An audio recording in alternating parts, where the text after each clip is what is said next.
અરે મોરભાઈ, તમે કેવા સુંદર છો, તમારા પીછા કેવા રંગબેરંગી છે અને તમે કેવી સરસ કળા કરી શકો છો. સુંદર તો પહેલેથી જ છું. આ જંગલમાં મારા જેવું સુંદર તો ઓળેલા જ નથી. મારા તો રંગબેરંગી પીછા છે અને હું તો કળા પણ કરી શકું છું.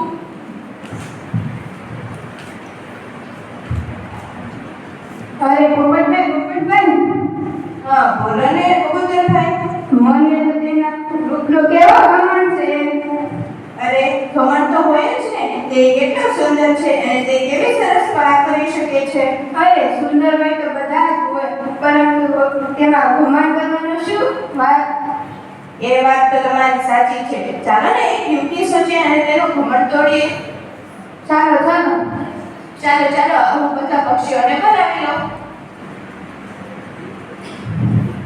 સાંભળો છો બધા પક્ષીઓ, આ મોરને તેના રૂપનો ખૂબ જ ઘમંડ છે, તેથી આપણે તેને ઘમંડ ઉતારવા માટે આપણે કંઈક કરવું પડશે. હા, મારી પાસે એક યુક્તિ છે જેનાથી આપણે મોરનો ઘમંડ ઉતારી શકીએ.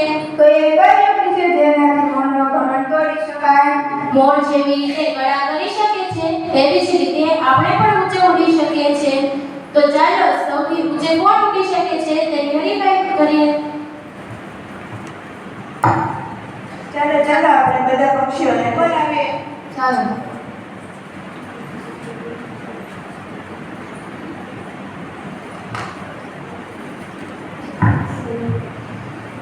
અરે હું તો પડી ગયો.